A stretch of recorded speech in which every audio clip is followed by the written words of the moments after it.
Hi, I'm an OPM reviewer, and welcome to this album review. This time we're reviewing Don't Blame the Wild One. Don't Blame the Wild One is the 2022 debut album of singer-songwriter Ena Mori. Some of her hits from her debut EP Ena Mori include Telephone and Break, showing off such an impressive start to her musical journey. Don't Blame the Wild One starts off with an intro track that transitions to the first track, Don't Blame the Wild One. It reminds me of that Hailee Seinfeld song, You're Such a...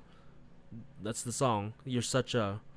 What with the gang vocals that shout the chorus, of which I'm a fan of, but in the context of the album, feels like a weak start. Vivid is next, and it's not one of my favorite tracks, but certainly it's not the weakest.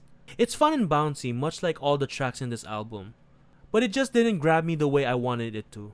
Then we have King of the Night, which is about not needing anyone else but yourself. It has to be one of my top 3 songs in this album. The bouncy synths, the rhythmic drums, and the cool vocoder effect on Ena's voice makes it one of the best pop songs I've ever heard in a while, on par with like Bjork or Lady Gaga. But it sorta takes a not so weird turn to Talk Talk, which is the weakest part of the album to me. It's still a great track, but it's not for me what with the sudden changes in style. But that bass riff is fantastic. I don't know what to feel about Oh Bleeding Hearts and A Higher Place. Again, great tracks. Oh Bleeding Hearts is a bop much like Vivid, but like Vivid, it didn't grab me the way the song wanted it to. And A Higher Place is such a change of vibe, but it doesn't feel jarring in the context of the album.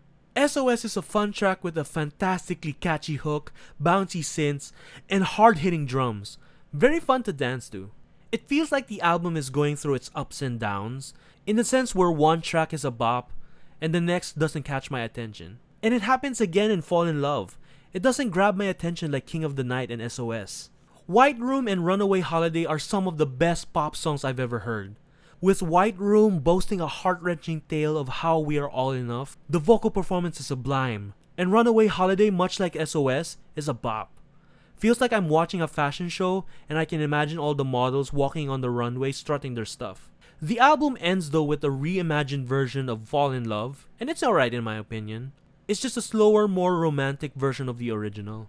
An almost perfect ending to the album, though I would much prefer for Runaway Holiday to be the final track. That way it ends on a fun note. But that's just me. Most of these are fantastic tracks. All the songs make sense in the context of the album, but it has its ups and downs with me in regards to the listing of the tracks. Maybe if the tracks were arranged in a different manner, it would make more sense to me.